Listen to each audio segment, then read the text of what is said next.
योद्धा जिसने करगिल के युद्ध में अपना जौहर दिखाया, जयराम सिंह जी यहाँ पर हैं। और जयराम सिंह जी, आपका होना इस मंच को गौरवशाली बनाता है। साथ ही आपने जो गीत पढ़ा है, बहुत बढ़िया आपने गीत पढ़ा। सब बच्चों ने खूब आनंद लिया, खूब तालियां बजाई थी। ये केवल रचना नहीं थी, ये इनके जीवन के अनुभव से निकला हुआ वेद मंत्र था, जो गीत था।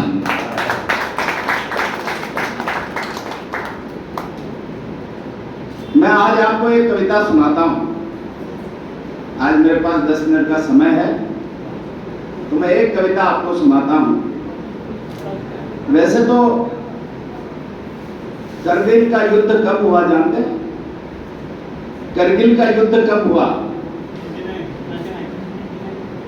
89 नहीं, 99। कब हुआ? 99 में हुआ। 25 वर्ष पूर्ण हो गए करगिल विजय को। रजत जयंती का महोत्सव करगिल विजय का हम देश में अभी मना रहे हैं। करगिल के योद्धाओं, करगिल के परमवीर चक्र विजेताओं के नाम पर सरकार ने अंडमान निकोबार के 21 द्वीपों का नाम करगिल योद्धाओं के सहित 21 परमवीर चक्र विजेताओं के नाम पर कर दिया। करगिल के युद्ध में 4 परमवीर चक्र प्रदान किए गए, 2 जीवित और 2 को मरणोपरांत। आज तक कितने परमवीर चक्र मिले? 21। कितने मिले? देश का वीरता के लिए दिया जाने वाला सर्वोच्च सम्मान केवल 21 योद्धाओं को 1947 से लेकर आज तक दिया गया है। कुछ तो खास बात होगी। वर्तमान में इस धरती पर 3 परमवीर योद्धा जीवित हैं। एक फिल्म आ रही है, परमवीर बाणा सिंह। परमवीर बाणा सिंह जी अभी जिंदा है, जिन्होंने सियाचिन की चोटी पर पाकिस्तान की एक चौकी थी, अतिक्रमण करके उन्होंने हिंदुस्तान में अपनी चौकी बना रखी थी, जिसका नाम कायदे चौकी था। उस चौकी पर केवल 4 सैनिकों के साथ टोही दस्ते के रूप में गए, वहां आक्रमण किया और उस पर विजय प्राप्त की।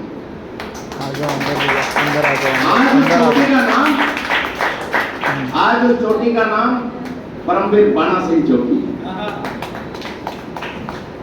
इसके अतिरिक्त करगिल के 2 योद्धा जीवित हैं, जिनका नाम है एक राइफलमैन संजय कुमार। बेटा, कौन सी चोटी थी जिसपे बाणा सिंह जी ने विजय स्थापित की भारत की? कौन सी चोटी पे की? अपन अपनी चोटी में ध्यान चला जाता है तो फिर क्या है कि अपनी चोटी में ध्यान चला जाता है तो करगिल की चोटी भूल जाते हैं, सियाचिन की चोटी भूल जाते हैं। इसलिए कहता हूं, हम लोग बहुत दूर से आए। अच्छा ये होगा कि थोड़ी देर के लिए जो भी बात अपने को करनी है उसको स्थगित कर देंगे, तो जो अभी सुना जा रहा है वर्तमान में, उसको अच्छी तरह से सुन पाएंगे। हो सकता है जीवन में कभी काम आ जाए।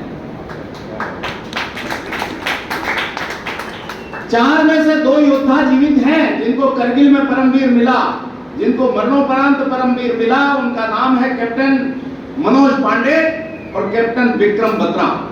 जानते हैं ये कौन थे? कैप्टन विक्रम बत्रा वो योद्धा था जिसने ये कहा, ये दिल मांगे मोर। पूरे विश्व में आज तक जितने परमवीर दिए गए या इस स्तर के जो पदक दिए गए, अगर उनसे ऊपर कोई पदक होता तो वो कैप्टन विक्रम बत्रा को दिया जाता। ऐसा योद्धा 21 परमवीर चक्र में भी ऐसा और योद्धा नहीं, ऐसा अद्भुत योद्धा जो चोटियों पर चोटियां, जो पाकिस्तान के कब्जे में थी, जीतता चला गया, वहां तिरंगे गाड़ता चला गया और फिर बोलता चला गया कि ये दिल मांगे मोर। उस पर पिक्चर बनानी पड़ी, ये दिल मांगे मोर। इस पंक्ति को बहुत सम्मान मिला। परमवीर मनोज कैप्टन मनोज पांडे वो शख्सियत जो आप जैसा विद्यार्थी था और उसके मन में आया कि मैं मां के संस्कार थे, उसके मन में आया कि मैं देश की सेना में भर्ती होना चाहता हूं।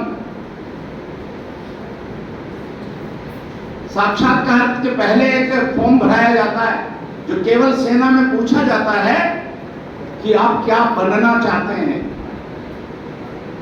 परमवीर कैप्टन मनोज पांडे ने लिखा, मैं कुछ नहीं बनना चाहता, मैं केवल परमवीर चक्र पाना चाहता हूं। अधिकारी ने साक्षात्कार में पूछा, मनोज तुमने लिखा कि तुम परमवीर चक्र पाना चाहते हो, जानते हो कैसे मिलता है? मनोज पांडे ने कहा, जानता हूं सर, अधिकांश को मरणोपरांत मिलता है, लेकिन मुझे अगर अवसर मिला तो मैं जिंदा भी ला सकता हूं। इस उत्तर पर ताली मत बजाइए। जो अगला उत्तर उसने दिया अगले प्रश्न पर, सारे हाथ खड़े होकर ताली बजाने पर मजबूर हो जाएंगे। अधिकारी ने पूछा, सर मनोज, परमवीर पाने की स्थिति से पूर्व तुम्हें मौत आ गई तो क्या कर लोगे? परमवीर पाने से पहले, तुम्हारे जीवन की सार्थकता से पहले तुम्हें मृत्यु आ गई तो क्या करोगे मनोज? अब मनोज का जवाब सुनना, इस मंत्र को अपने हृदय में धारण कर लीजिए, आपको जिंदगी में सफल होने से कोई रोक नहीं सकता। मनोज ने जवाब दिया, सर अगर उससे पहले मुझे मौत आई, उस मौत को मार दूंगा सर।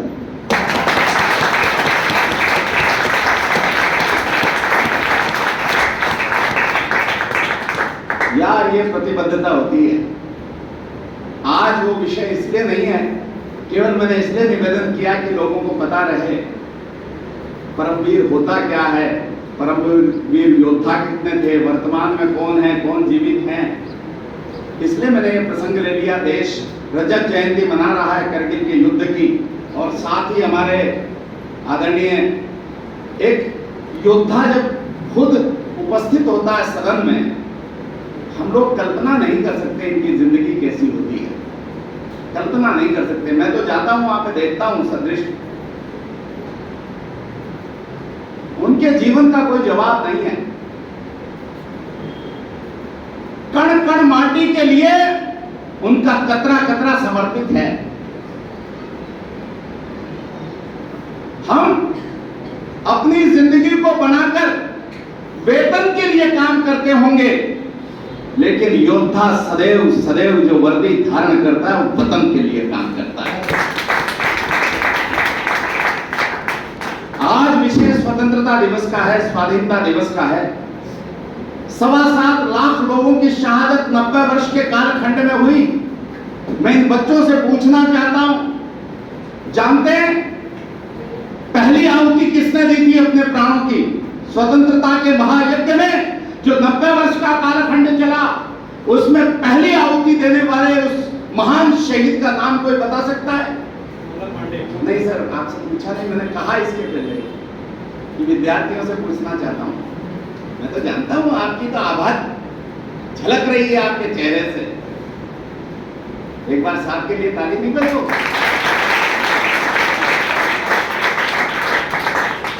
मंगल पांडे वो महान योद्धा था। बैरकपुर की जेल में तो फिरंगियों को मौत के घाट उतार कर जिसने देश में स्वतंत्रता के आंदोलन का आगाज कर दिया। तय तो यह हुआ था कि 30 मई को पूरे देश में सारे क्रांतिकारी योद्धा मिलकर देश भर में क्रांति का आंदोलन आरंभ करेंगे, लेकिन मंगल पांडे जैसे लोग थे, एक सिपाही अपनी मां की बेड़ियों की जकड़न को बर्दाश्त नहीं कर पाया। ये 29 मार्च की घटना है।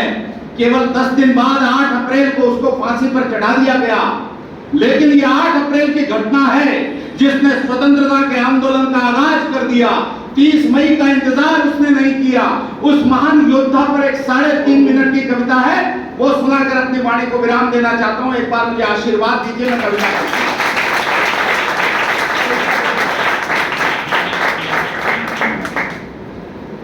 मार्च 29, 1857 की भोर हुई। आजादी के महासमर की शंख ध्वनि घनघोर हुई। घोर तिमिर का उदर चीर जब व्याकुल दिनकर प्रकट हुए, विध्वंसक विकराल विलक्षण मानो विश्व विकट हुए। उषा की रक्तिम किरणें तब तलवारों की धार हुई, और हवा की कोमलता जब शेरों से खूंखार हुई। इसी घोर संगुदय हुआ दुर्भाग्य फिरंगी शासन का, हुंकार उठा मंगल पांडे, शुरू हुआ पतन दुशासन का। पावन प्रबल प्रतिज्ञा कर प्रतिबद्ध प्रहार करो या मरो, पावन प्रबल प्रतिज्ञा कर प्रतिबद्ध प्रहार करो या मरो। उठो वतन के वीर जवानों, भारत मां आजाद करो। इन शब्दों का उद्घोष हुआ तो धड़क उठाता दावानल, भारत मां की धड़कन बनकर धड़क उठाता तब मंगल। यूसन जो एक फिरंगी था वह सिंहनाद सुन थर्राया, दुख का सहमा विक्षुब्ध हुआ फिर भी मंगल पर गुर्राया। उस क्रांति वीर के पौरुष को जब भीतर ने ललकारा था, तब क्रुद्ध हुआ वह शक्ति पुंजी उसको नहीं गवारा था। उसके क्रोध करता कि सूर्य सिमट आया हो, सूर्य सिमट आया हो, ऐसे आंखों का रंग लाल हुआ। शिव नेत्र खुला हो जैसे मंगल, आक्रामक तत्काल हुआ। लावा रक्तिम उबल पड़ा था उसकी रक्त शिराओं में, जैसे गजबल सिमट गया, फौलादी शब्द बुझाया।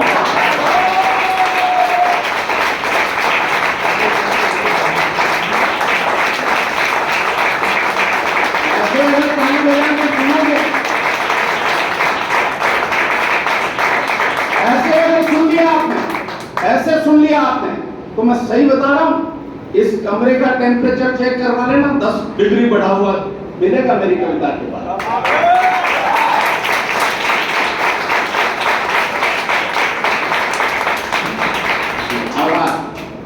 रक्तवाहिनी गंगा का तब मंगल ने आह्वान किया, बेटा मेरी 3 बेटियां हैं, सबसे पहले उनको कविता सुनाता हूं और जांचता हूं कि ये कविता ठीक है ना। वो बताती है मुझे कि ये कविता ठीक है क्या। आज मैं अपना भ्रम दूर करना चाहता हूं कि यार वही सबसे अच्छी कविता सुनने वाली बेटियां हैं, इस भ्रम को तोड़ना चाहता हूं, क्योंकि उनसे भी अच्छी अच्छी बेटियां यहां पर बैठी हैं।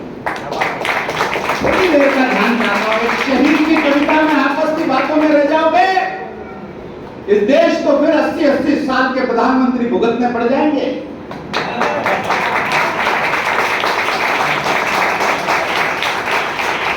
सुनिएगा, सूर्य सिमट आया हो ऐसे आंखों का रंग लाल हुआ। शिव नेत्र खुला हो जैसे मंगल, आक्रामक तत्काल हुआ। लावा रक्तिम उबल पड़ा था उसकी रक्त शिराओं में, जैसे गज बल सिमट गया फौलादी सख्त भुजाओं में। रक्त वाहिनी गंगा का तब मंगल ने आह्वान किया, कंधे से बंदूक सटाकर रणचंडी का ध्यान किया। बंदूक तनी जब मंगल की, मंसूबे भाग गया ह्यूसन, और सन्मुख भूखा सिंध देख बकरे सा कांप गया।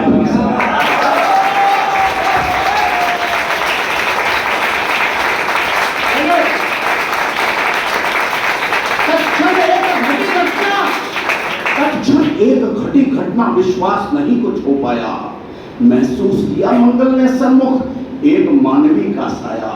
युग पीड़ित उस जननी के मुखमंडल पर एक गाथा थी, युग पीड़ित उस जननी के मुखमंडल पर एक गाथा थी।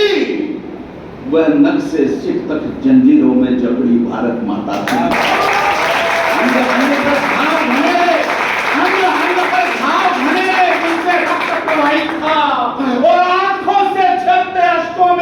सारा दर्द समाहित था। ये देख दशा भारत मां की मंगल की बाहें फड़क उठी। अधिकृत हुआ वह युद्धवीर, विप्लव की ज्वाला भड़क उठी। मातृभूमि की इस हालत पर धीर नहीं धर सकता हूं, और 30 मई तक घात प्रतीक्षा और नहीं है।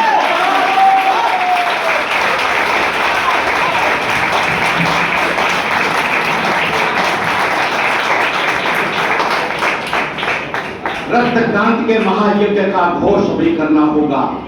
रक्त पिपासु हवन कुंड में लहू फिरंगी भरना होगा। यही भीष्म प्रण करके मंगल हिंसक बब्बर शेर हो गया, और गरज उठी बंदूक वीर की, ह्यूसन गिरकर ढेर हो गया।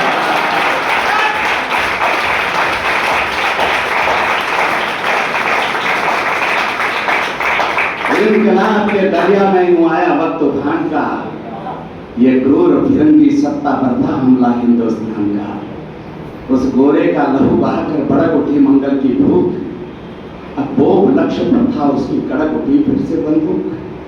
तब गोरे ने तलवार संभाली और वीर पर टूट पड़ा। घायल सिंह हुआ मंगल, छाती से शोणित टूट पड़ा। घनघोर हुआ फिर घमासान, घन गरजे धरती डोल उठी। शोणित की प्यासी तलवारें युद्धों की भाषा बोल उठी। तब अपनी तलवार वीर ने दुष्ट भोग पर लहरा दी। तब अपनी तलवार वीर ने दुष्ट भोग पर लहरा दी। तब अपनी तलवार वीर ने दुष्ट भोग पर लहरा दी। उस महायज्ञ की बलिवेदी पर क्रांति पताका फहरा दी।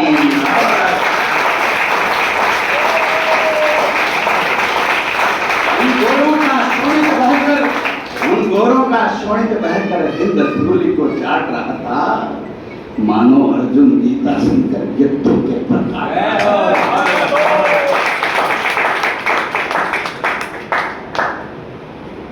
मेरी क्षमता नहीं है कि कविता पढ़ूं, सच सच कह रहा हूं। मैं बोलता भी नहीं, मैं तो यहाँ खड़ा होता हूँ, उसके बाद मौन हो जाता हूँ। कौन बोलता है मुझे पता नहीं। शब्द स्तवन का हवन यहाँ छल छंदों का बाजार नहीं। बिन श्रद्धा के यहाँ किसी को पूजा का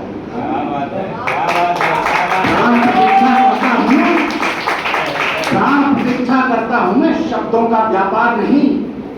मुझे नहीं सुन पाते जिनको भारत मां से प्यार है।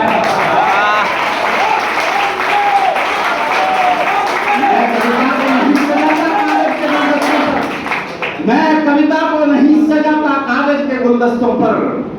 प्राण निछावर करता हूं मैं ऐसे वतन पर।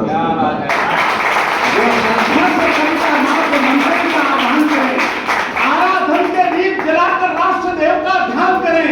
कविता मां के प्रज्ञ पुजारी, कविता के यजमान वही जिस धड़कन में बसे तिरंगा मेरा हिंदुस्तान में।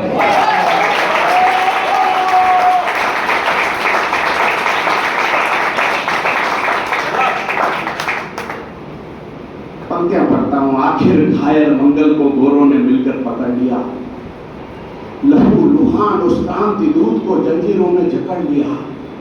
फिर भी सिंध से अरुणाचल, केरल से केसर घाटी तक मंगल नाम से थर्राती थी ब्रिटिश की माटी तक।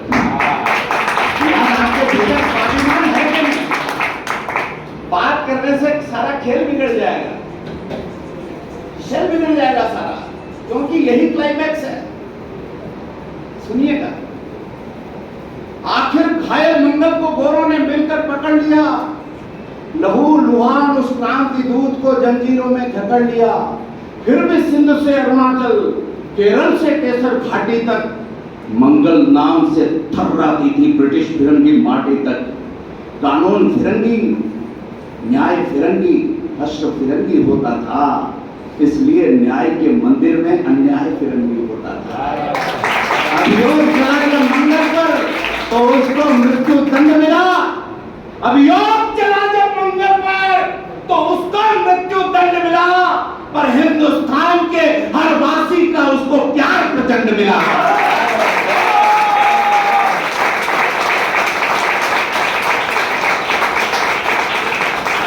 9 दिन तक अत्याचार सहे।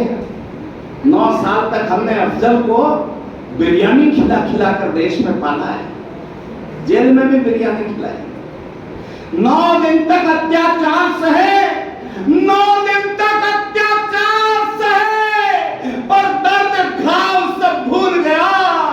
अरे 10वें दिन वह क्रांति पुरोधा चढ़ फांसी पर झूल गया।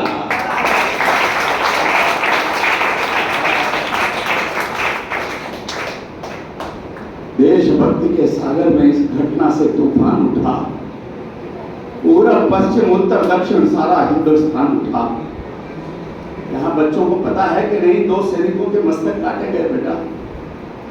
एक सैनिक का मस्तक लौटकर, हेमराज का मस्तक लौटकर हिंदुस्तान नहीं आया।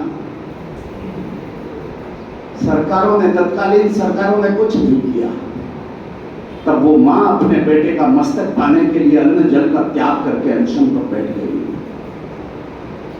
एक पत्रकार ने जाकर पूछा उस मां से, मां जब तुमने बेटे को सेना में भर्ती करा दिया फिर उसके मस्तक को पाने के लिए अनशन करती हो।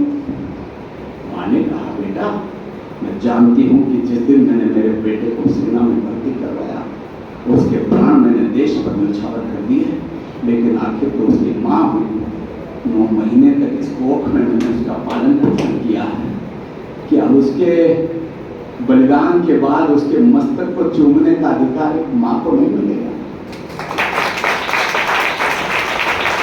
पत्रकार जिद्दी था, पत्रकार ने कहा, माँ तुम्हें मस्तक मिल गया तो क्या करोगी?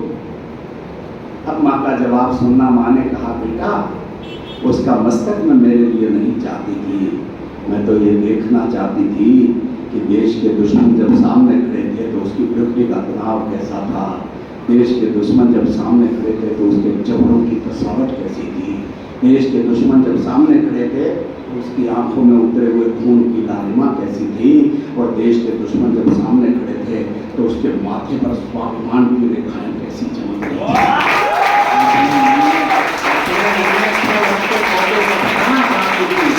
अपने नन्हे 6 वर्ष के पोते को बताना चाहती थी, अरे देश के दुश्मन जब सामने खड़े हो तो देशभक्तों के चेहरे की भाव प्रतिभा कैसी होगी।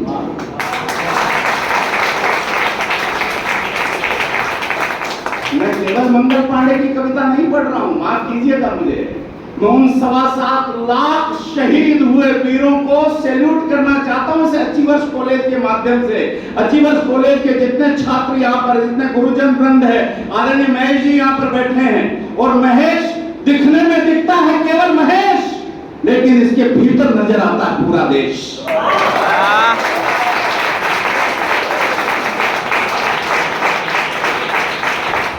देशभक्ति के सागर में इस घटना से तूफान उठा, पूरब पश्चिम उत्तर दक्षिण सारा हिंदुस्तान उठा, जर्रा जर्रा भीग गया था बहते अश्रुधारों से, धरती अंबर गूंज उठे थे इनकलाब के नारों से, वीर पुत्र के प्राण हव्य से शुरू क्रांति का समर हुआ, और आजादी के सुर के ग्रंथ में मंगल पांडे अमर हुआ।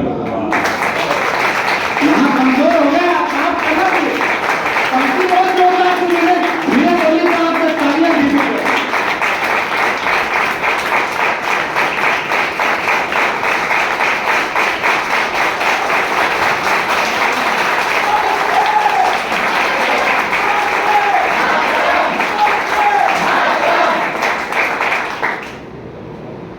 आज भी जिसके नाम से होता रोम रोम में स्पंदन है, 1 वर्ष बाद वही पत्रकार उस मां के पास जाता है, यार हाथ उठाना आपने, वही पत्रकार उस मां के पास जाता है, मां से कहता, मां तेरा बेटा, तेरे बेटे का मस्तक अब पाकिस्तान से कभी लौटकर नहीं आएगा।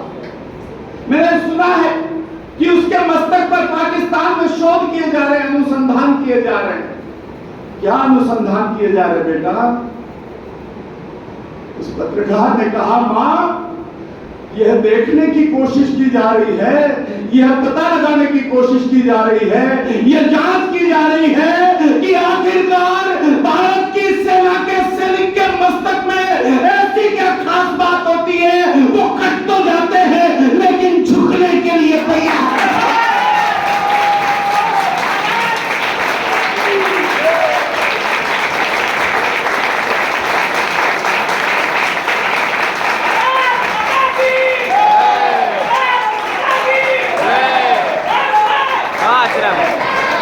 आज भी जिसके नाम से होता रोम रोम में स्पंदन है, उस क्रांति युद्ध के बलिदानी की हिम्मत का अभिनंदन है। यार मैं अपनी चौथी पंक्ति समाप्त करूंगा, उसके बाद ऐसी विदाई देना कि अगले 8 साल के भूलने में न हो। ऐसा आनंद आए कि मैं भीलवाड़ा पहुंचूं तब तक नशे में लड़खड़ाता रहूं। पंक्तियां पढ़ता हूं, अंतिम पंक्तियां पढ़कर अपना स्थान भी लेना चाहता हूं। तमाम 7.25 लाख शहीदों तक इस प्रांगण से अपनी श्रद्धा पहुंचाना चाहता हूं। उनके चरणों तक आपकी तालियों की आवाज श्रद्धा बनकर फूल बन जाए। बस ये निवेदन करना चाहता हूं कि आज भी जिसके नाम से होता रोम रोम में स्पंदन है, उस क्रांति युद्ध के बलिदानी की हिम्मत का अभिनंदन है। उस पतंगवीर, उस क्रांति युद्ध के बलिदानी की हिम्मत का अभिनंदन है। इस अचीवर्स कॉलेज की प्रांगण से, अचीवर्स कॉलेज के प्रांगण से उस वतन वीर का वंदन है। मंगल के कदमों की माटी, हर माथे का चंदन है।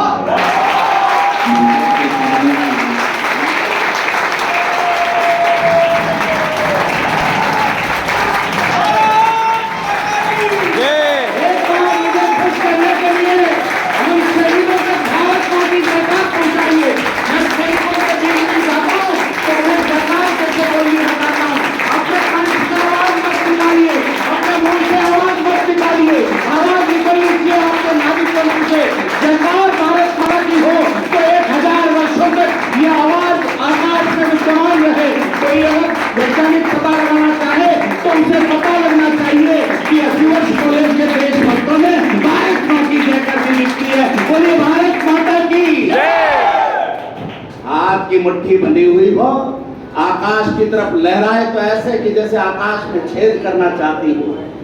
9 करोड़ कोशिकाओं की शक्ति सिमट कर इस अंगूठे में और मुट्ठी में समाहित हो जानी चाहिए।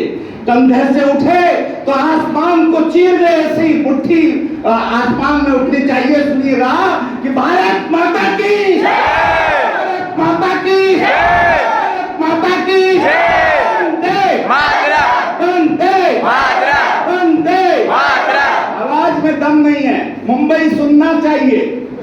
अगर कल्याण से आवाज उठे तो मुंबई के कानों तक जानी चाहिए। बोलिए भारत माता की।